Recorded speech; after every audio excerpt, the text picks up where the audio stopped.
Follow the messages on screen to wait audio that information becomes available. This station will now see Welcome to the Casual Preppers Podcast. Here are your hosts, Cam and Kobe. This is basic civil defense information from the Department of Defense, Office of Civil Defense, Washington. If the United States should be attacked with nuclear weapons, it's almost certain that our networks of warning stations would detect incoming bombers or missiles in time for you to reach shelter or at least take cover. You may receive warning of an attack by radio, television, or through the outdoor warning system in your community. It's important that you learn to recognize the attack warning signal and not confuse it with any other. In most places, the standard attack warning signal is a 3 to 5 minute wavering sound or a series of short blasts on whistles, horns, or other devices. Either of these signals means that an actual enemy attack has been detected, and you should take protective action immediately. Find out from your local civil defense office the attack warning system that will be used in your community. Cameron, welcome. What are we talking about today, man?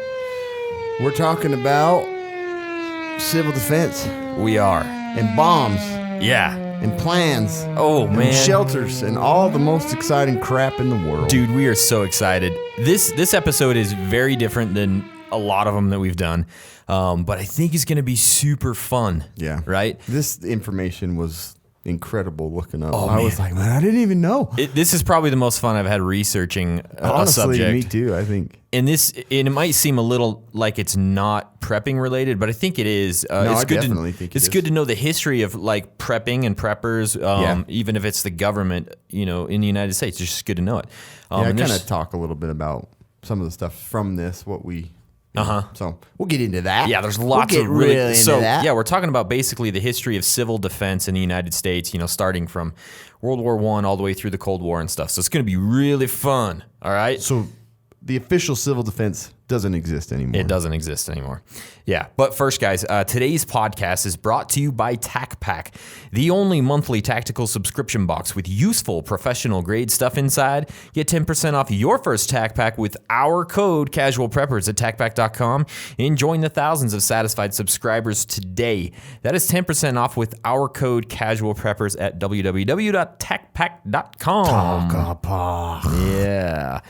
Okay, guys, we're going to get into it. Like we said, we're talking about civil defense, and if you don't know what civil defense is, this is a really good episode to start with. Yeah, it's pretty awesome. This was such a huge part of our history that, Oh, yeah. really, I mean, it's gone now and it's formed into new things that we just, I Yeah. mean, Kobe's gone through some painstakingly tough effort. Yeah, to get absolutely. some cool audio. We so- both have, but there's some really cool stuff. Yeah, we're going to be playing some audio throughout of like some radio spots that civil which is defense awesome. did. This is and- what they listen to. Yeah, and regularly some- on in TV. some films and stuff that were made. So we're going to listen to a little bit of audio with those things, but it's just kind of fun.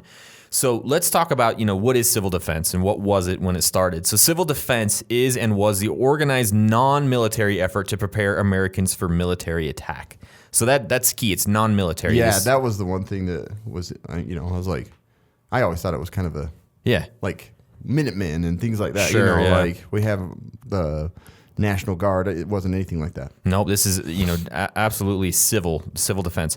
It basically started in the First World War, and when it started out, it maintained anti-saboteur vigilance, encouraged men to join the armed forces, facilitated the implementation of the draft, participated in Liberty Bond drives, and helped to maintain the morale of the soldiers. So that's when it started. That was kind of... That's a big scope. That is a big scope of things, but that's what it did. And then it moved on into the World War II. It had the creation of the Office of Civilian Defense, and that's like the big one that we'll be talking about. And that was within the Office of Emergency Planning in the executive office of the president. So with the office within an office within an office. That's why it's OCD. Exactly. It OCD. makes total sense. And that was on May 20th, 1941. So that, right there. Near, Write it down. Write it down. Scratch it into the dash of your car. Exactly. Remember that. So the OCD was originally headed by New York Mayor LaGuardia, just like, the airport namesake, LaGuardia Airport. He was charged with promoting protective measures and elevating national morale. The organizations and others worked together to mobilize the civilian population in response to a threat. So that's what they were going to do. There was a little bit of a threat during those times. Yeah, I think there was. Just a bit. I heard there was a threat of some sort. It's like I was telling Kobe, it's, unfortunately in our history, we dropped the bomb and then we were like, oh, shit, everybody's going to come after us. I know. It was like, look what we can do. And they're like, oh, wait. It's like punch, run away and be like, Yeah. protect yourselves. Exactly. We pissed some people off. Like a Been schoolyard. throwing rocks at cars on the highway. Yeah. So we kind of freaked out and we're like, holy crap, what do we do? Yeah, it was to protect everybody. We got to figure out how to protect people. And so it was kind of basically to show, the rest of the world that we could survive. Yeah, if you're we not got going to attacked. just nuke us and we're all done. gonna die. Yeah, we're not going to all just die. We're going to step up, come out of our trenches. Yeah. So there were a few different departments and programs that ran at this time, and one of them was the Civil Air Patrol, and that was created just days before the attack on Pearl Harbor, and it was commissioned civilian pilots to patrol the coast and borders and engage in search and rescue missions as needed. So this was just the pilots. Yeah, that was the Civil Air Patrol, which is still around today, actually. Is it? Civil Air Patrol, yeah. We actually have one locally. Cool.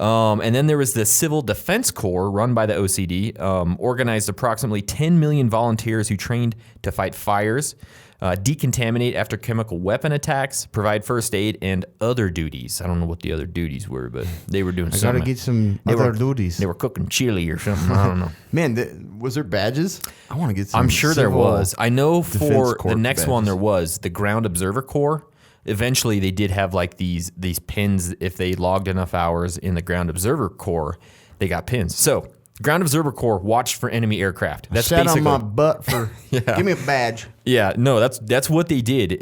There was 1.5 million civilian observers and 14,000 coastal observation posts, and they performed naked eye and binocular searches to detect German or Japanese aircraft.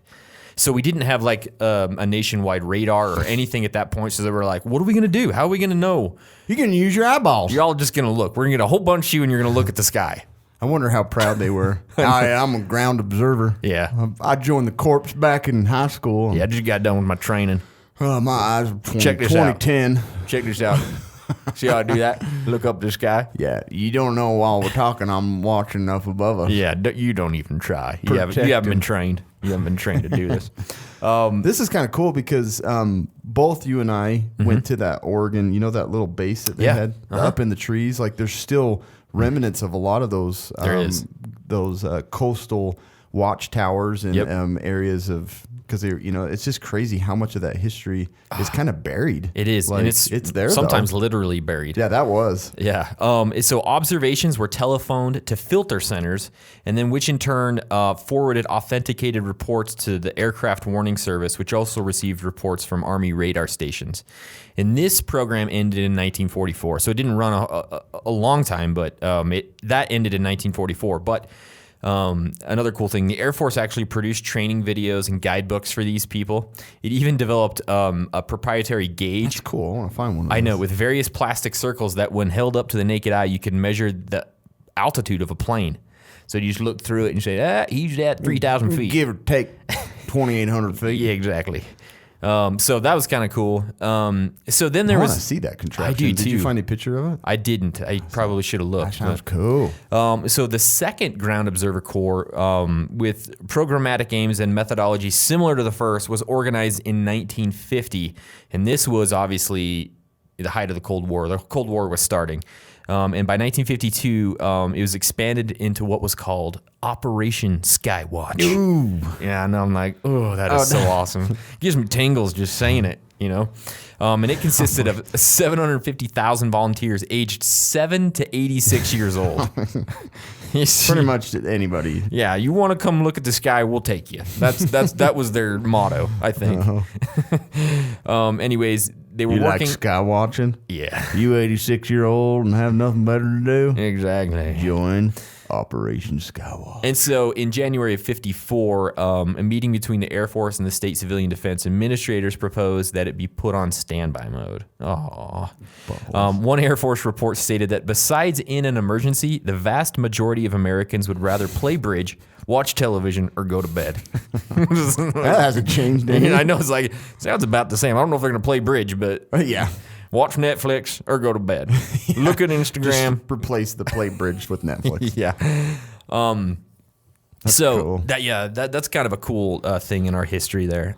It's weird because like I haven't heard of anybody from that era that has any like badges or any certification for that. Like I know they had to have a lot of them. Yeah, You know what they I mean? did. Yeah. Like we need to find some, man. we need to like talk to people more. I know.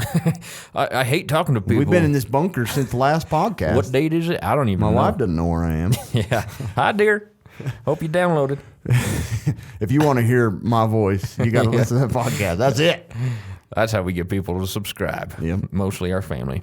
So, so the Cold War is really when civil defense like took off and a lot of stuff started going, because obviously that was when the nuclear threat was like Terrifying. It Yeah, was it's terrifying. like- People were so scared. Everybody, a lot more. And the government kind of Russia became what Russia is. Just exactly. a bully, and I want to shoot everything. But our government kind of got people riled up a little bit and scared so that they would start preparing, right? You know, it was a lot of it was kind of propaganda, and we'll talk about that a little bit. Yeah. But there was some educational efforts to start kids out very, very young, learning about what they could do in case of an attack or something like that. So they funded films like Duck and Cover. And this is, I'm sure a lot of people have seen or heard of Bert the Turtle. So basically what he did was he taught kids to wear a turtle shell. yeah, kind of. But that's why, he looks the way It's he kind of does. Cool. interesting. So let's take a listen to kind of what it sounded like. Dum dum, diddle dum dum, diddle dum dum. It's rude. Diddle I dum know. Is dum. it, they calling us dumb? There was a turtle by the name of Bert, and the turtle was very alert. When danger threatened him, he never got hurt. He knew just what to do. He ducked and covered, So good. ducked and covered.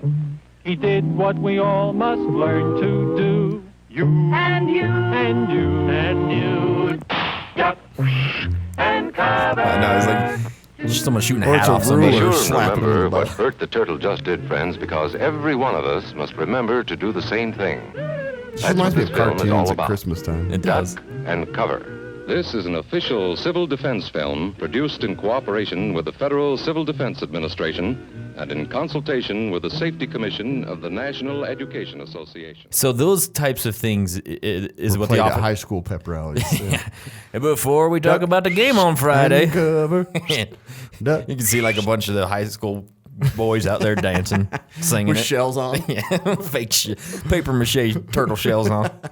You know, so like stuff like that. Cheerleaders are dressed as Russians. Ooh, I might like that. I kinda honestly, like that, actually. So stuff like this one included a 14-minute radio adaptation, right? So this is a radio version and a 16-page coloring booklet. Wow. And a nationwide newspaper That'd be cool to get my serialization. kids now. They're like, what does this mean? I don't know Nothing. what nuclear war is. They'd So probably be super fascinated. They're morbid right now. I know, man. Oh, I've got Is there it. dead bodies blowing up or charred bodies in this? How much radiation did they get? But anyways, Coloring the geigometer. yeah. So that Bert the Turtle, that's a pretty popular one from back in that time. It sounded awesome. Yeah, it was. Do you want to talk about the mothers? Yeah, A little bit in so that? for the civil defense, they focused a lot, and I'll talk further about it, but women were a big focus in taking care of like the community and helping like the families to not be in a panic or to avoid chaos. So they were encouraged to make a game of the duck and cover, to like have fun with it. So the kids were just, by natural instinct would just immediately do those things, crawl under desk and everything. Yeah. So they'd hoped women would use their maternal expertise to ensure the children remain calm instead of panicking during an atomic attack. Yeah. So that's why they made it a cartoon. They made the cool music, and they used mothers that were connected to their children better because men back then barely did anything at home. They just smoked and went to work. They did. That's all they did. That was their job. Yeah. And so a lot of this was focused towards the moms and the women to get the kids to understand what to do in these emergencies. So it's pretty cool. Really cool stuff. So they had another educational program that was produced by the Office of Civil Defense, and it was called Survival Under Atomic attack. So this was both film and print, and it gave Americans information on how to prepare themselves and their homes in case of a nuclear attack. So take a listen to this. Ooh. Those planes? Let us B-52s. face, without panic, the reality of our times. The fact that atom bombs may someday be dropped on our cities. And let us prepare for survival by understanding the weapon that threatens us. Gotta have a lot of bass for this. An atom bomb destroys or injures in 3 ways: by blast, heat, and radioactivity. So anyways, that was kind of what that one sounded like, but there was a ton. What a terrifying time, to like, well, we could be nuked anytime. Really? All right, kids, let's go. Duck and cover. Hey, everybody, Bert the Turtle time. Here comes a nuclear bomb. I pledge allegiance. Okay, now, and duck. And Duck. Yeah, it's really good. So, those things were really, really popular at the time, and the government sunk a bunch of money into doing that stuff. Alert America also sought to teach the American public how to prepare for instances of emergency and the threat of atomic attack. Created in 1951, Alert America program consisted of 3 convoys with 10 32-foot trailer trucks that traveled 36,000 miles throughout the nation's 82 major cities and attracted 1.1 million people. Dang. Yeah. While displaying products and information to educate people on the effects and preparedness associated with nuclear weapons. It also showed films like Duck and Cover and Survival Under Atomic Attack, and then one called Our Cities Must Fight. So that was just like a traveling show of, That's cool. of being scared of nuclear weapons. Is that Barnum Bailey? Oh, no. It's Alert America. Bert the Turtle. They're here again.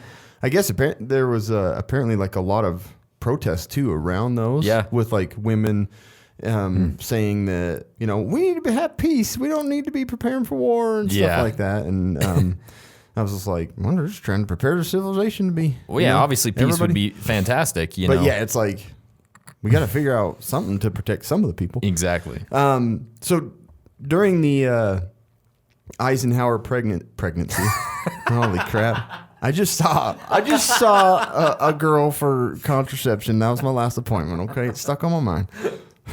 During the Eisenhower pregnancy, he was trying to breed an army. Did anybody know that? Oh man, that was beautiful. That word just totally came out naturally. Was that during the Eisenhower pregnancy or the Kennedy pregnancy? I believe that term was 9 months. Yeah, that's funny. So there was a big struggle between what was a better program, the evacuation program of getting everybody out of that city, or the shelter program, keeping everybody home and bugging in kind of. Yeah. And that was like a debate that went back and forth for multiple pregnancies. It sure was. The one thing was that once the Sputnik made it into orbit, that freaked everybody out because the reality of a nuclear bomb being dropped had moved from 3 hours or bomb raids in planes to possibly coming from space. Yeah. And it's like, then you got 30 minutes or less to prepare. And there's, that changed the whole idea of maybe we can't evacuate these cities. Yeah. If you have 30 minutes. To think about a new plan of shelter. Eisenhower was actually pretty opposed to the shelter program. He was more for the evacuation program, which makes sense. You want to get as many people out and away. But once Russia started focusing on space, then it got pretty creepy and it started changing the way some of these pregnancies started thinking about it. Yeah. And, a lot of this stuff, people kind of dismiss a lot of this as it was kind of propaganda during the Cold War to, drum up support for, a nuclear arms race and support for all these types of things. So a lot of people say, well, the government was just fanning fears of normal people and this kind of stuff. But you can look at it both ways. They were trying to help them, obviously. And that's true. They were trying to. Yeah. But I think they were You also... don't want people to freaking just live in a bunker and be terrified about it. Yeah, exactly. You got to go on everyday life. You just do. like we do. Korea scared us. Yeah. But did anybody care? No. No. Some people did. I know. So the Kennedy administration, I said administration because it's easier to clarify. His first year of pregnancy, I want to say it now. You do, don't you? he made civil defense more of a priority than any previous time in U.S. history. Yeah. Which I didn't know that, which is pretty awesome. So makes sense, with the Cold War really ramping up at this point. Mm-hmm. He's also the first president to discuss civil defense publicly. Oh my gosh, I'm struggling. In the public, right? Issuing an appeal September 7th, 1961 in Life magazine, which the website I was on showed a picture. It's pretty cool. They had like the Fallout gear and a mask and everything. Yeah. He also did like a radio address about it. Yeah. Did you know that? Is that the one that you got? Yeah, I've got a little bit of his radio address. So anyways, yeah, he had said to protect the Americans and in doing so strengthen the entire nation. So yeah, take a listen to this. To it. Yeah. The annual civil defense exercise, of which this broadcast is a part, is a test of our program of peaceful preparedness. My pregnancy. We do not expect war. However, common prudence demands that we take all necessary measures to protect our homes, our institutions, and our way of life, so that they can survive should an enemy thrust war upon us. Yeah, so he was the first guy to actually like talk about it in public and say those types of things. I've heard him on, I've heard different things, but his appearance and the voice didn't really match up. Not to me anyway. But when you hear the accent, you're like, oh yeah. Or the really strong Bostonian. Mm-hmm. So in 1961, the Berlin crisis, which was, there's a lot that goes into that, the Berlin Wall and then the Russians trying to, anyways, you have to look into all that. But that's what gave Kennedy renewed urgency to improve the U.S. civil defense. He stressed that identifying the stocking existing shelters with food and medicine should be made a priority. So he was kind of pushing a lot more towards the shelters and keeping people safe in their communities. Yeah. Just because of that threat of an atomic bomb could come a lot quicker than anybody suspected. Congress ultimately approved more than $200 million that Kennedy asked for the project. So that was a huge boost that really pushed a lot of this stuff, into play. Yeah.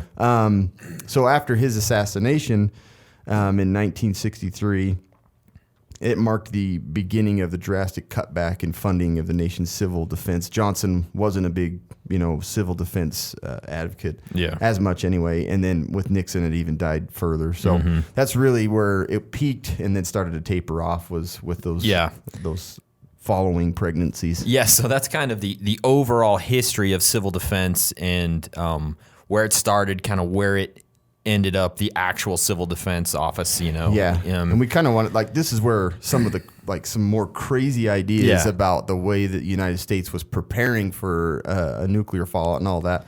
And that's where we started pulling in some pretty cool information. Yeah, so we're going to talk about bunkers and food and all that kind of stuff. But first, guys, I want to talk about Surviviguard. Surviviguard is the ultimate vitamin formula for emergency preparedness, survival, and life. You will have confidence in the knowledge that you are getting 100% of all 13 essential vitamins and 8 essential minerals, 11 super antioxidants, healthy omega-3 fish oils, and a unique proprietary NutriPrep blend for physical and mental emergency preparedness. We are confident that you will experience a better overall sense of well-being, more energy with enhanced alertness, and increased ability to concentrate with greater endurance, and you will be best prepared physically and emotionally for whatever situations you face, no matter how extreme. Use our coupon code, Casual Preppers, for 20% off your order at Surviviguard.com. No L. Yeah, and if Surviviguard was around, President Kennedy would be like, please get all this Surviviguard in each bunker around the... Today's the time, that's the Surviviguard. We're going to buy it and stock it in our shelves, everybody. That sounded like an announcer almost there. Yeah, it sounds like a boxing match. Yeah. I wonder, I'm going to do a medical, I'm going to do a test on myself. Okay. I'm documenting it all. I'm going to start taking Surviviguard, and I'm going to see if I can process the English language better. Oh, that's a good idea. And bring it out through. That's a fantastic idea. Sometimes I wonder if people are like, he practiced medicine? Yeah. Well, it looks like you got cancer. Cancer in my mouth? Yeah, it's cancer. I meant canker. Sorry about that. Apparently, I can't. That's beautiful. Just the podcast turns me into a blubbering fool. It does bad. So let's talk about some bunkers and let's start with this. This is basic civil defense information from the Department of Defense, Office of Civil Defense, Washington. Wherever you go, whatever you do, it's always wise to keep an eye open for the black and yellow public fallout shelter signs. Each one marks a place that's been thoroughly checked for proper shielding against radioactive fallout, and in many cases already stocked with emergency food rations, water, and basic survival equipment. Knowing where the nearest one is could save you crucial minutes in time of emergency. If your local government has instructed you to go to a specific public shelter in event of nuclear attack, find out exactly where it's located and the best way to reach it promptly. Check on whether there's a shelter in or near your child's school, and if not, find out what other actions would be taken by the school authorities to protect him in emergency. In short, take time now to make a family emergency plan, and then make sure every member of your family knows it. That's a good idea. That's the one thing I'll eventually talk about is just how much it was pushed into the public to like do these things that we need to be doing now. Like, it's sad that it takes like a big threat for people to like focus even now and come together to like, we need to get this stuff. I don't think it could ever get to the point it was. It never then, would. Just because that's how of how people is are. Now. We got such a huge population everywhere, and it's just, I want to find out what this guy was, because apparently he has speech problems too. I wonder if it's part of my family history. Rations. Yeah. So, like they were talking about, bunkers were a big deal. Bunkers and fallout shelters. So, commercially produced family-sized fallout shelters were a feature of many suburban backyards in this time period. These apocalypse-ready rooms were engineered to fit beneath lawns and patio furniture, and their sales fueled a cottage industry catering to the mid-century Boy Scout mentality. So, like, suddenly there was, like, all of these companies coming out with all these different types of bomb shelters and fallout shelters that you could go buy. The Federal Civil Defense Administration dispersed information for a mostly suburban audience because it pretty much assumed that cities would be gone. Like if you lived in a major city, it was like, let's work on these suburban people that might actually survive a blast. Yeah. You know what I mean? And initially emphasizing evacuation before settling on fallout shelters as a viable recourse for survival. So just like you said, they thought about evacuation first, and then they moved to, no, we need a shelter in place somehow. And that was a big part of why like it was important that the president was this, because that was wanting to do this, because like Eisenhower, he didn't want to fund any of that or put money towards like a reimbursement for people that were put in a shelter. So that's what made it a lot better for when Kennedy came into the presidency. So. Yeah, exactly. So basically the government did get some funding, right? Yeah, it did. That's what you had on here. Huh? So the government actually started funding and building themselves fallout shelters into I'm sure this thing is from probably the is government. Where we're at right now. I need to look at the history, but I'm not sure. So they would find buildings that had sufficient space and opportunity to build in fallout shelters, and they were just going around figuring out how many places they could do it, and they just started building them. That's you know what I mean? It's really, really cool. So Americans I've been looking everywhere down here that I'm like pull like a extinguisher and it's going to spin around. I know. And everybody's going to be in there with like headphones on and radar. There's like some weird little doors over in that room, and I was just wondering. Little shorty doors too. So I bet you that goes into a whole. Yeah. I bet it's the Operation Skywatch people that are in there. Yeah. So Americans got their first look at that protection January of 1962 when fallout shelter signs began appearing in 14 cities across the country. The signs featured 3 yellow triangles inscribed in a black circle. These are probably one of the more common things that I've seen. I never did see like the civil defense signs and the symbols. Seen those? I never had seen those. So this image was actually approved by government psychologists because they knew that it was eye-catching enough and people would recognize it right away in an emergency, and they wouldn't be like, "Oh, what does the sign look like?" You know what I mean? So I love that they like went so deep into it. I mean, it makes sense. That's how marketing works too. So yeah. And then, like, where are we going to? Since half of Americans were smokers at the time, they used yellow reflective paint to make signs more visible in the glow of a cigarette lighter. That's cool. Like they actually thought about that. Hey, there's a shelter here. He's right here. I didn't even know. I've been wanting to smoke around this corner for years. The 3M Corporation, and we know about them today, they make Scotch tape, Post-it notes, and all that kind of stuff. They manufactured 400,000 shelter signs. And Uncle Sam paid less than a penny a piece for each. Nice job. No, that was a good deal. Thanks, 3M. Yeah. So I said that 1962 is kind of when that rolled out, but the very first fallout shelter sign ever posted was on the exterior of the Westchester County building in New York on October 4th, 1961. Dang, specifics. Very specific, yeah. The capacity of that shelter was marked as being 1,730 people. Wow, Can you that's imagine? not very many. I know, but can you imagine being in a bunker in a shelter with like 2,000 other people? It'd be freaking insane. Well, apparently Switzerland, they can fit their entire population in a shelter. That's crazy. They have enough, and they've built such a massive network of shelters in that country. I was just like, man, that's crazy. The United States could. Oh yeah, they absolutely like nowadays could. maybe it would be a nightmare, but back then people. they could have probably done it with how much land and absolutely. But that's just like, that is insane, and that would be horrible. Oh, it'd be bad. And we're going to talk about that actually. Most citizens, in these fallout shelters would find low ceiling basements equipped with bare necessities like bedding, drums of potable water, medical kits, and government issue wheat crackers. And we're going to talk about that in a second as well. He, so Uncle Sam thoughtfully provided toilet paper, but they didn't provide toilets. So that was kind of a conundrum. Think about that one. Yeah, think about that one. 1,730 people crapping in the corner. Well, no, they're not crapping in a corner. The government booklet advised make a commode by cutting the seat out of a chair and placing a pail under it. Oh, they did have So they were going to poop in buckets. Yeah. We've talked in the past too about having like a shelter bag, things that if you do have to bug out to a location where it's just your local community shelter. Yeah. Have a kit for that, with all your hygiene supplies. I mean, your bug out bag's going to have most of that, but blankets and things like that, it's going to be a lot more enjoyable. A lot less uncomfortable there. Yeah. So they had medical kits in these as well, and they included phenobarbital. I don't know if you know what that is. So basically to zonk everybody out. Isn't it a good idea, like though. an anxiety type pill, isn't it? Or it's a sedative of some sort? Yeah, it's a sedative. Yeah. So they're just going to snow everybody. I know, yeah. All right, now that we're all in here. Yeah. So we all know that, after a nuclear blast, there's radiation and there's fallout, right?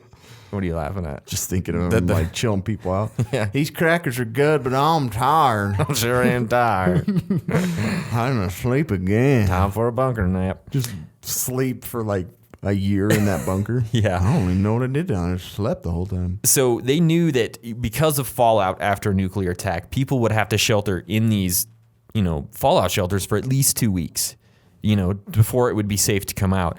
So in 1966, the Office of Civil Defense had a study and said that surviving 2 weeks with your sanity intact was going to be a very significant challenge. And that's what they said. 87 participants in an experiment of nearly 500 people. And that was then. That was then. Much less distraction, much less technology. Can you imagine now? People are going to lose it. Yeah. 87 participants in the experiment of nearly 500 people defected, and 2/3 of those left within the first 6 hours. Holy crap. And they said it was just too crowded. They couldn't do it within 6 hours. I'll go die. Yeah, I know. Never mind, not worth it. So government planners also... Taking my commode, too. That's my bucket and chair. You ain't pooping in there. I customized this. They did a whole bunch of large-scale experiments because they just didn't understand what people would do living in those situations. So one of them... And you still never could. No, you couldn't. It's going to be worse than any study, Yeah. Because the study, it's like some people are prepared. They got that mindset. There's not a blind study. So it's just it's too hard. Oh my gosh, it's going to be a nightmare. So they did a study in a California prison where they gave the people that were in the prison a day off their sentence for every day they spent underground in a bunker. Oh, wow. Yeah, so that's a good idea, though. It is a good idea. We should use that. Yeah. So that was an experiment they did. And like I talked about, there was a big industry of bunkers and stuff. One of the companies was called Bomb Shelters, Inc., and they convinced a man named Melvin Minison and his new bride, Maria, to spend their honeymoon in Miami 12 feet below ground in an by 14-foot steel and concrete bunker. Well, see, that's going to be a little bit different, too. Yeah, They're it sure is. newlyweds. Yeah, I know. We're going to stick you in a hole. There's nothing else to do. Okay. I'm sure he was like, I got a sign right here, right here. I'm good. You mean there's no Pinterest down there? I'm going to hit that hard in a couple ways.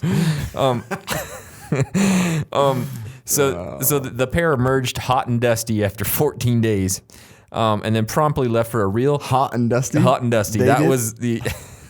That was the descriptive words they used was hot and dusty. Whoa. You're hot and dusty. What the hell happened? Come stand down over here. Hot and dusty. Okay. All right. Move on. Move on. Now go to your honeymoon in Mexico. Real honeymoon. So then they paid for him to go on a honeymoon in Mexico.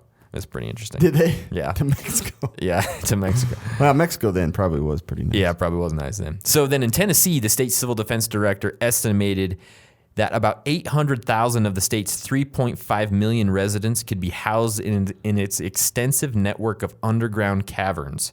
While in Hawaii, the civil defense officials identified 28 lava tube caves for residents. Well, you guys can go live in a volcano if it all goes down. I don't know what a lava tube cave is, but it doesn't sound good. Right? We want you to escape fire, hot, searing heat, go in a lava cave. Wait a minute. Get in there. It seems counterproductive to me, but... You want to burn on the surface or you want to burn in earth? Which one do you want? It's cool down there for a minute. Lava's way slower than radiation. There's no sun down there. There's no flash. Come on. It's really abundant in nutrition, the dirt and the soil. Exactly. You can grow some amazing things. So the Army Corps of Engineers ultimately identified 450 caves around the country that could house atomic refugees. And I read somewhere, and I wasn't able to corroborate this with another Brush article. Creek would be a good one. Brush Creek would be great, yeah. Brush. Brush Creek. Bush. No, Bush Creek. Hey, baby. I don't even know my own location. No. And I read somewhere that they actually had enlisted Boy Scouts to go to local caves, map them out, and then send the information back to the Army Corps of Engineers to kind of help them with that. Pretty interesting. I would have joined Scouts if yeah, they you were would. doing I'm that. like, oh, this is cool. Let's go do something cool. I'm not just tying knots. Nowadays, no. Okay, in Nebraska, this was actually really, really cool. They went one step further and tested out a fallout shelter for livestock. So the Roberts Dairy Company built an underground bunker capable of holding 200 cows and ran a 2-week test with 35 cows and one lucky bull named Aristocrat. Yeah, for some reason, they know the bull's name. All overseen by 2 student cowhands. Hey, there's freshman cowhands in here. Let's just send them down there for 2 weeks. The cows appeared to barely notice that they were living underground. Oh, yeah. I believe that. So, did you notice you were living underground? I think you barely noticed. Seriously. I'm pretty sure Bessie had no idea she was underground. They haven't even moved. Hey, get up. Milk, they didn't even know. Milk still tastes good. I don't know. I think it was a successful test. Still chewing cud and everything. Yeah, so that's pretty interesting.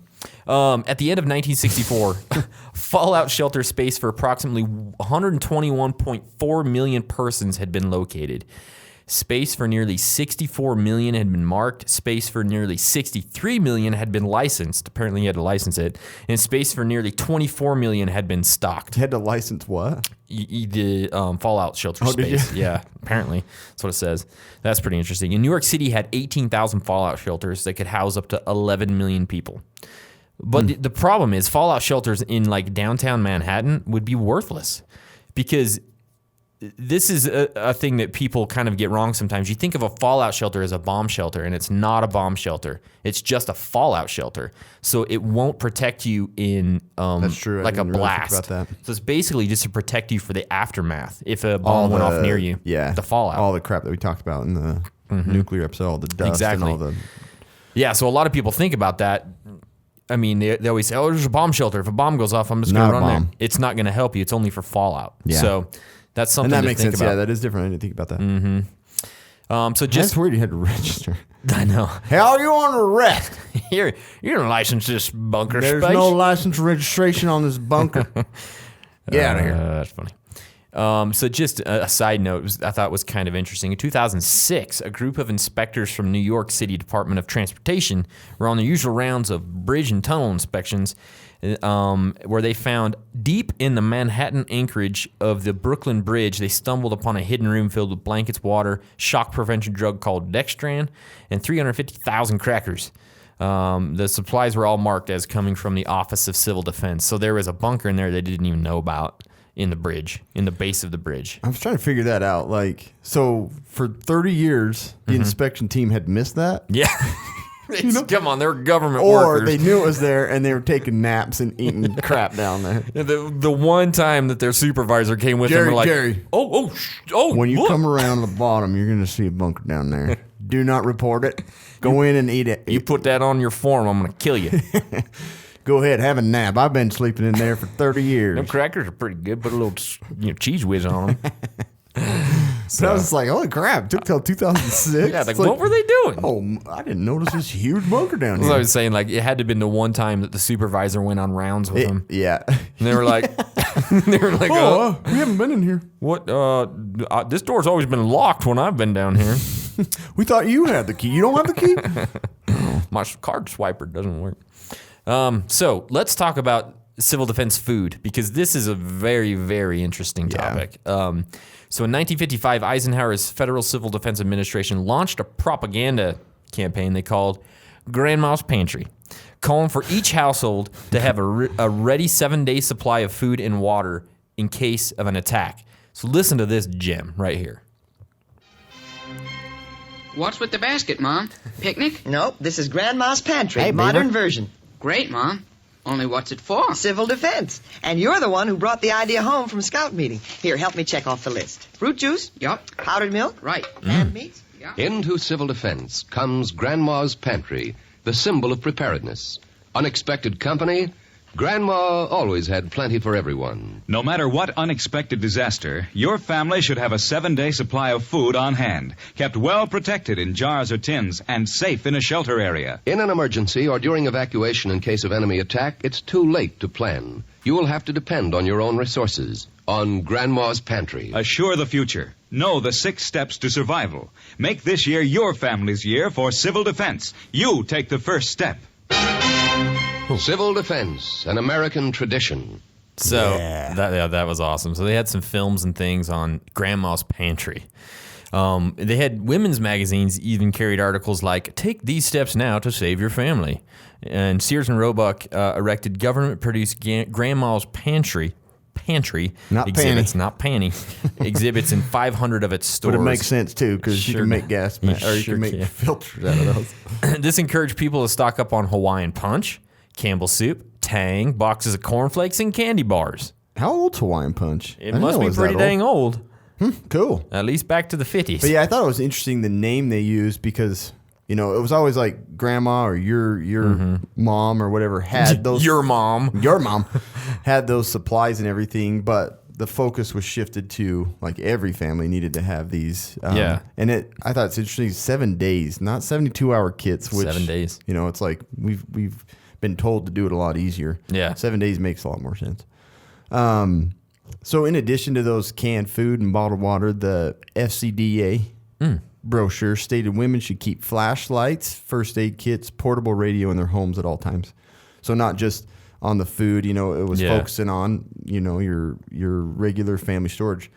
The whole purpose we do this podcast is because of Grandma's Pantry. Exactly. I should have called it Grandma's Pantry That would Podcast. have been a good name, huh? Welcome to the Grandma's Pantry. Gamma's. Gammies. Old Nanny's Pantry. We talk about different pregnancies. We talk about. We could have avoided the Kennedy pregnancy if we would have been careful. Yep. So I like it. It says in this, it's the promotion attempted to convince women of their responsibility to protect their families during both times of peace and war. Remind you, this is what you need to be doing. Exactly. Yeah. Where you need to get your forge and put it in there, son. It does. It sounds just like beautiful. That's a sports I know. cast. So, that was kind of one of the movements to help people get ready for this, food-wise and stuff. So, in Kansas, officials calculated that they could probably provide 2 million pounds of food after an attack. And that's if survivors reduce consumption to an austerity diet of 2,000 calories, which is still quite a bit. The state's food stocks could last nearly 2 months for the entire people of the state. That's crazy. Yeah, that is really crazy. I wonder if, states currently have food stores like that. I hope. I just don't know. The thing that always makes me wonder, too, is they've got all this food. They know how long it'll last for civilians. But if you do go to a full-fledged war, feeding armies and everything, that's going to get dispersed out. Yeah. And so it's like, what's left? So besides their official stocks, Kansas wildlife could help, too. Its forests, plains, and waters contained, officials believed, 11 million man-days of food. The amount of food needed to feed an adult for one day in rabbit meat, in 10 million man-days with wild bird, 5 million man-days of fish, and nearly 20 million man-days of meat and residential pets. That's so weird. Residential pets. That was way higher than all the other wildlife. I know. Cats and dogs and horses and stuff. That's crazy. That is crazy. So after an attack, officials also planned to confiscate household vitamins for the good of the general population and ration carefully the state's 28-day supply of coffee. Wow. Everything would be fine, they said. That was the last thing on there. Don't worry, we're taking all It's all good. Taking all your vitamins, give them to us. Y'all got a whole bunch of cats and dogs. Everybody's going to be fine. You're going to be eating good. So, that's great. That's great for, people living at home, the grandma's pantry thing, the people that are going to have a, bug in at home in their own bunker and stuff. But what if you had to head to like a government fallout shelter or a public fallout shelter? You can't really take grandma's pantry with you. No. Especially in, if you have 30 minutes to get there, right? It's just not going to be possible. So the Eisenhower administration embarked on a quest to develop the perfect doomsday food. And it's not ramen, guys. The requirements were stark. America's Armageddon ration needed to be nutritious, cheap, easy to eat. Oh, it's so difficult to eat. How do I do this? Shelf-stable and reproducible at mass scale. Taste, obviously, visual appeal and quality and packaging, those were, minimal. Yeah. Minimal effort put into those. Yeah. So this led the government toward a single commodity known as the foundation for its plan to feed a nation, the parched wheat form known as Bulgur. That sounds so good, doesn't it? The most appealing name was developed for this. Yeah. We're going to call it Bulgur. Did you say burger? Burger? No. Bulgur. Bulgur. It's one bulky. Yeah. And it's girly. Yeah. Both of those things. Burgly. So it's one of the simplest ingredients known to man, they say. The main ingredient in dishes like tobele, kibbeh, and pilafs. Apparently. Bulgur is a nutty... All of which are not available nowadays. All of which... no one has ever eaten. Bulgur is nutty, nutritious, high fiber, and supremely safe, they say. Bulgur was selected for its investigation because it was processed from a basic agricultural commodity, whole grain wheat, which is plentiful in the U.S. Low in cost and highly palatable, and reportedly very stable. Indeed, a long shelf life may well be the single most important criterion for choosing Bulgur in a stockpiling program, which makes sense, right? So as part of its research, the USDA eventually landed on crackers as the best medium for Bulgur wheat rations in a bunker scenario. Because after 52 months of storage, it reported merely a discernible but inconsequential decrease in flavor. From an already probably horrible taste. Yeah, exactly. This is an instant death for kids. I know. Just what am I having? Crackers again. I don't want Bulgur tonight. I'm not going to eat Bulgur forever. Hate Bulgur. How great is this Bulgur? This is bogus.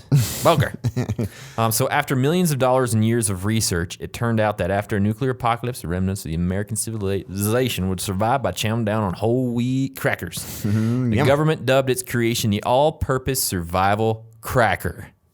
Sounds delicious. It does, doesn't it? Crackers would be more appealing than some big chunk of heavy. It's like those rations, you're like it's like nutty. Yeah. Pilaf. Yuck. It's Bulgari. So there wasn't enough capacity to turn the necessary 3 million bushels of Bulgur. God, every time I say it, I'm having a hard time saying it. It's okay. Bulgur wheat into 150 million pounds of crackers that the government originally believed it needed. So on December 21st, 1961, the Pentagon convened the nation's cereal companies to discuss the best way to quickly ramp up manufacturing of the chosen biscuit recipe. So we were calling all these cereal people the sacred chosen biscuit recipe. Yeah. Within 5 months, it had more than $4 million in contracts contracts ready with Long Island Sunshine Biscuits, Ohio's Kroger Company, Dang, Kroger. and Richmond's Southern Biscuit Company. Dang. So Nabisco and the United Biscuit Company of America, now Keebler, also joined in the effort. And in the end, industry met the challenge. The United Biscuit Company of America is Keebler? Yeah, it's Keebler, apparently. The Bulgur survival crackers were manufactured in truly mass quantities. Ultimately, more than 20 billion crackers were produced. Wow. Holy crap.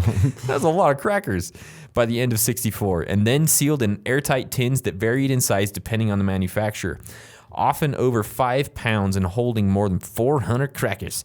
The tins were The tins were rushed across the nation to fallout shelters, caves, and mountain bunkers where Americans might ride out in nuclear war. Go, go, go, go, go. Yeah, you can just Get see it across this country. Come get your 400 crackers down today. Read all about it. Crackers everywhere. Like the newspaper spinning. Yeah. Oh, man. 400 crackers are found. We got to make a video version of this podcast. No kidding. So a day's worth of crackers costs just 37 cents per person. Wow. That's something. That's thrifty. That is thrifty. You're right. So plans call for the shelters to stock 10,000 calories of food per person, which would have worked out to 700 calories a person per day over the expected 2-week stay underground. That's rough. That is rough. Even if it's Bulgur, it's not enough. It's only 700 calories. And his borderline concentration camp there. We promise we're not Hitler. Germany has done it for a million years. We're going to do it with our crackers. Oh my gosh. Each government-run shelter was also to be stocked with 21-inch tall fiberboard drums, and I think a lot of people have seen those water drums, you know what I mean, lined with plastic that would start out as water storage, containing just 3.5 gallons of drinking water per person for the entire duration of the internment. 3.5 gallons for 14 days. Wow. And you're eating Bulgur crackers. You're eating freaking dry Bulgur crackers. Like, how are you going to wash it down? It's just like little tiny sips after every cracker. Wow. So, and then once those water barrels were done, they were used as toilets, which was good. Oh, yeah. Yeah, since there was little else to do in a shelter, the government literature encouraged serving 6 small single cracker meals a day. So it's like, you got nothing else to do, just break this up into 6 meals. Something to look forward to every hour or so. Oh, man. So the diet would also include stockpiled tins of mouth-soluble carbohydrate supplements or suckable yellow and red hard candies. Yummy. Man, just think. So you have a nuclear bomb hit the United States. You knock out, 60% of the population. Yeah. Just imagine what emerges from the ground. I'll fight you. Like no strength. Yeah. Oh my God. What are these skeletons? Bulgur. Just kill me. One official explained, although this may seem somewhat austere, nutrition experts consider it adequate and in accord with minimal survival concept. That's basically saying, like, you'd still be hungry and you'd lose weight, but you're not going to die with that, right? So in the early 70s, the crackers were still fresh enough that as Cold War fears receded and the fallout shelters seemingly increased obsolete, international aid groups turned to the stockpile tins to aid in natural disaster and famine relief around the world. CARE International exported millions of biscuits to countries like Niger and Chad. Other cracker caches were dispatched to Guatemala to aid victims of a devastating 76 earthquake. The recipients of the disaster food reported developing what one newspaper described as severe gastric disturbances after ingesting the biscuits. Oh, you had a bad earthquake? Eat this Bulgur biscuit. You're going to be okay. Oh, man. So in mid-76, the Illinois State Emergency Coordinator convened a group in his shag-carpeted office in Springfield for a taste test, and it didn't even start out well. The mere smell from the newly opened tin caused coughing fits. So he took a single bite, grimaced, and then canceled the rest of the experiment. In reporting the taste test gone wrong, the Chicago Tribune declared that the survival biscuits would be better as weapons than food if a war did unfold. So, after that, they basically recalled everything. And then in 78, the federal government's Civil Preparedness Office issued what amounted to a nationwide recall of any crackers that remained anywhere in stockpiles. So that's how the survival... Guatemala, don't say we didn't help. Yeah. So your diarrhea Where can biscuits... we get rid? Should we burn them all, or should we just give them to other countries? Yeah. those are basically diarrhea biscuits. Don't give it to them. You know? That's where the Chocolax came from. Exactly. That's Bulgur. It's just Bulgur. So that's the survival biscuit. Pretty crazy. So libraries at this point were also kind of really involved in civil defense. They had tons of like pamphlets, books, audiovisual materials, how to survive nuclear attacks. New York Public Library led the charge, collecting mountains of civil defense booklets and laid out how to drill for an atomic bomb and survive one after one fell. They also, libraries around the country screened movies like You Can Beat the A-Bomb. And it sounds like a fantastic movie, and here's a little bit of what it was like. Oh, you gotta. Within this universe, there are many natural elements and forces at work. And in his search for truth and the betterment of his lot, man has uncovered gravity, the invisible anchor that keeps him safely bound to Earth, electromagnetic force, which he uses in industry, and atomic power, the explosion of an inconceivably tiny particle of matter, setting off similar explosions in other atoms, the energy of the atom. Scientists have long known about radiation, one of atomic energy's chief characteristics. Today, they can detect the amount of radioactivity present at a given time with many specialized instruments. One of these is the Geiger counter. Say, what is that clicking? You must be radioactive. Wait a minute, don't worry. You see, your watch has radiation, but it comes from the paint on the numbers that make it glow in the dark. Well, what do you know about that? That I've stuff been on carrying there, radioactivity around with me and didn't even know it. So anyways, yeah, they were playing Who'd have known? Who'd have known? I was radioactive. Radioactivity was fine. Yeah. So interesting. So the libraries were showing that stuff all over the place. But Cam, let's talk about wardens. You know a little bit about the wardens, well, right? On that library thing, I mean, let's be honest. When you walk into a library now, it feels like you walked into the 40s. Yeah, it does. This Yeah. is old. What is paper? What is all But this I love paper? that wasn't the shelves what protected. Oh yeah, they figured? That's right. Yeah, I forgot. Yeah, libraries were turned into fallout shelters, urged on by government claims that the stacks offered excellent radiation shielding. Yeah, so that's crazy. Yeah, all those books. Man, this book about lions is good, but my gigometer's spinning like crazy. Gigometer. Yeah. So also during this time, one thing, like I was talking about, how they had really involved women to be parts of the civil defense. One opportunity that they were given is to be block wardens. So they would one of the most influential civil defense positions an average citizen could hopefully obtain was advertised by the government as a job well suited for women because male FCDA officials believed most women stayed at home each day. Women seemed like good candidates for the post, defined as the backbone of civil defense.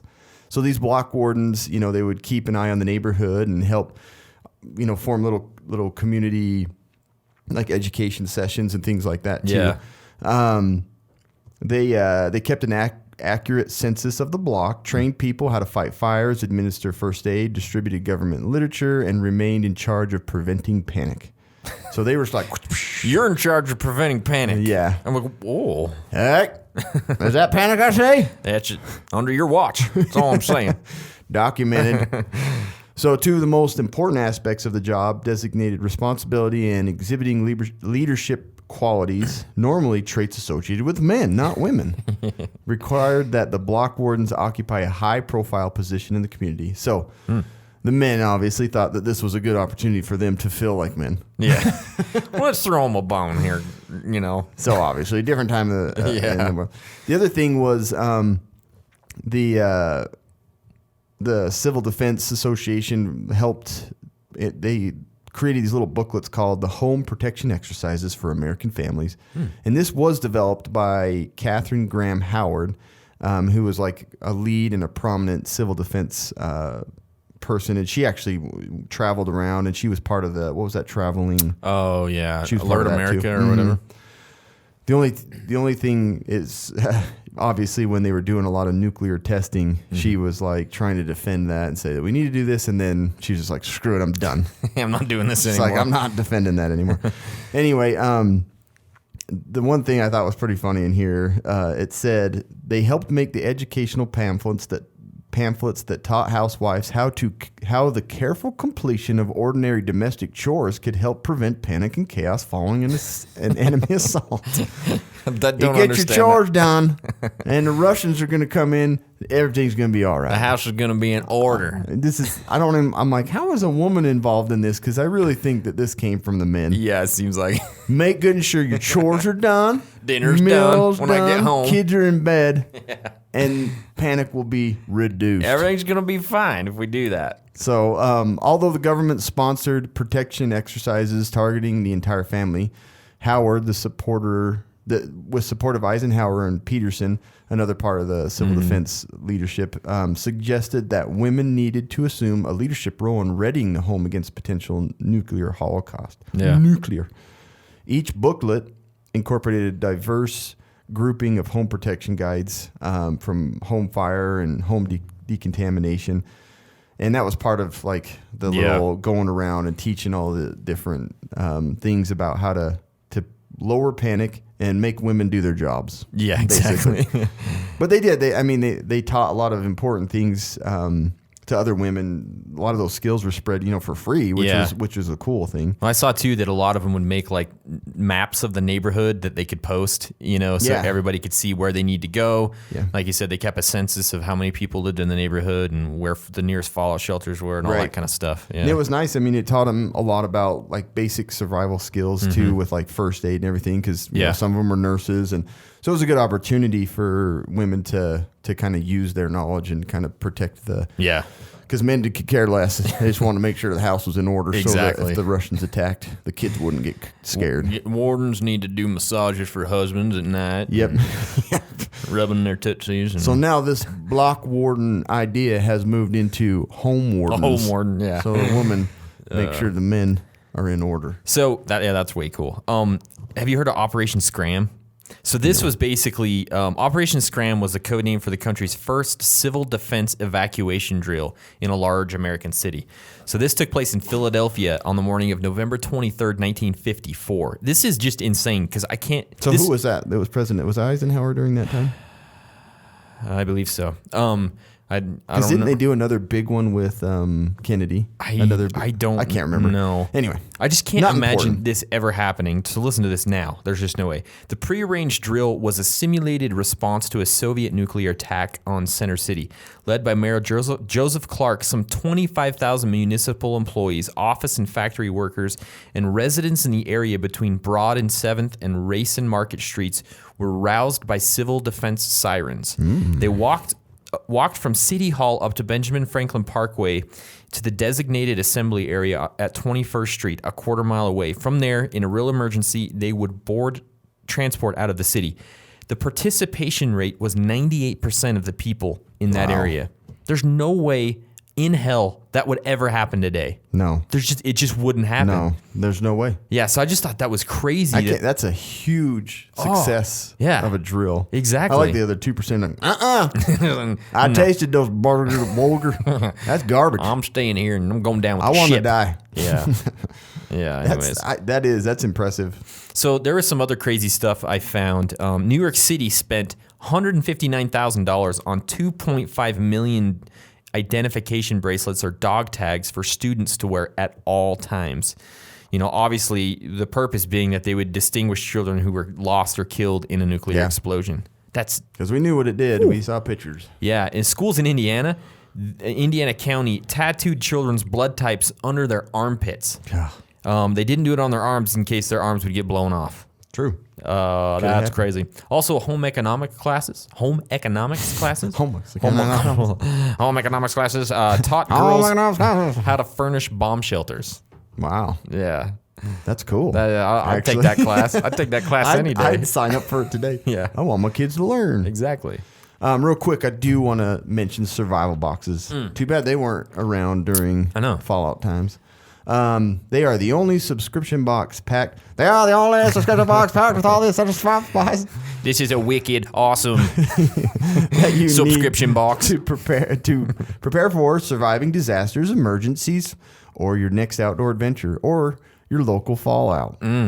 There are many different boxes to choose from, so you can order the survival food, water, Gear prepared, required for your survival plan. Sign up today to get your survival box delivered to your doorstep or bunker every month. No contracts. You can cancel whenever you want. What? Use promo code Casual Preppers for 10% off your first box on any subscription or store order at survivalboxes.com. That's a beautiful message. It is. And I enjoy it and I approve it. All right.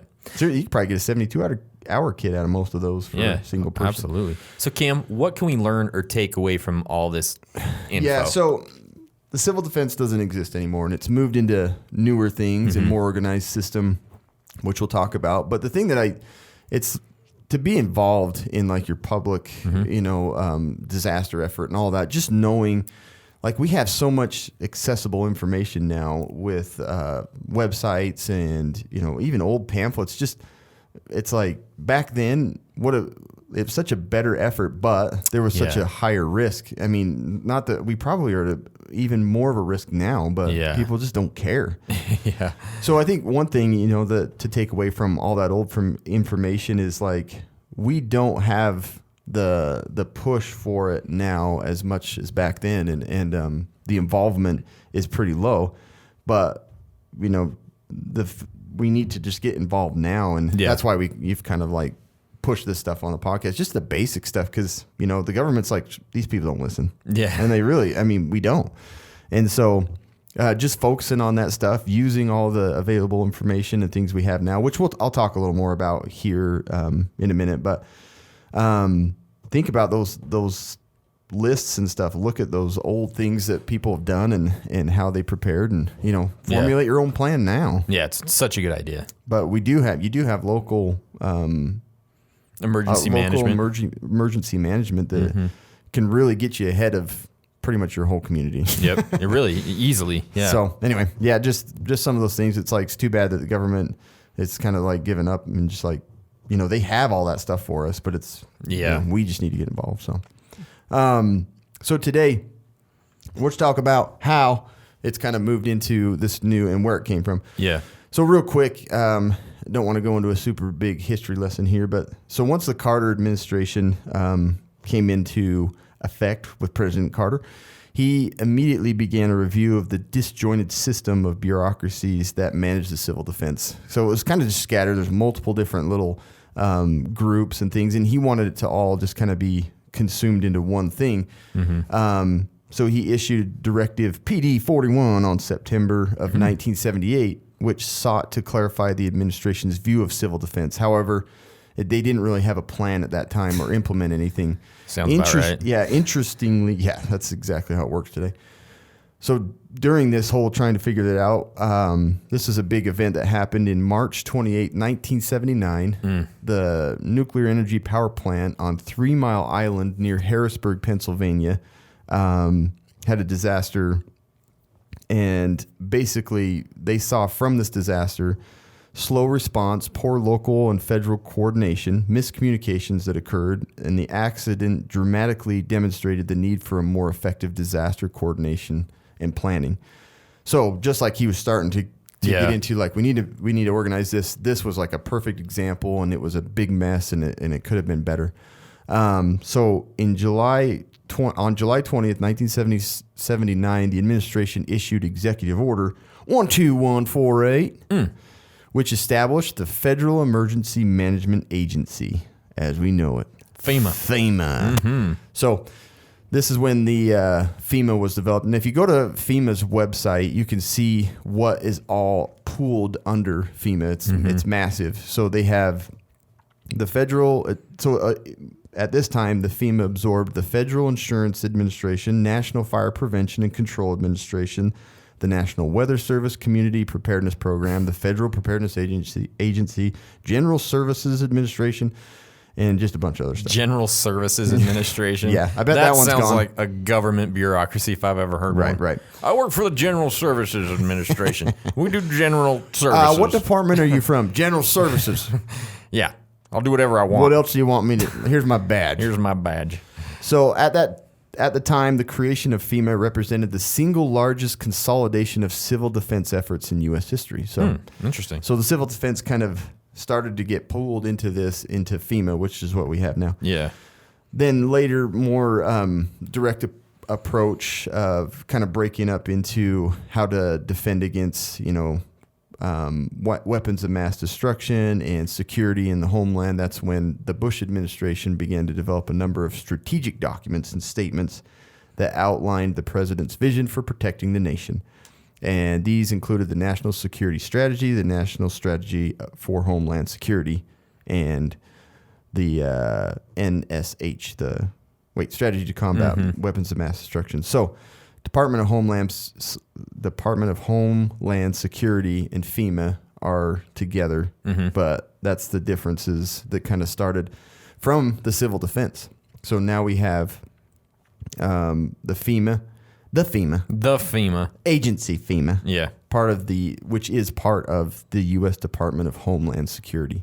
So that's where we are now. That's what our agency came from. So the civil defense, I guess I shouldn't say is dead. It's there. It's been morphed. It's just been tweaked, and it's more organized now. And there's tons of different agencies underneath all that. So it's an umbrella over all that for communities. And you should check it out. Like ready.gov is an amazing website. It's actually pretty good. Yeah. And most of them will kind of direct you to that from the Department of Homeland Security.gov website. Yeah. There's stuff there in FEMA, but a lot of it does go back to ready.gov, which is developed by both. So like I was saying before, we have like amazing resources, and really it's like you have these devices that can store all this crap. Just friggin' download a bunch of PDFs and put them in a device and print some of them out, put them in a binder.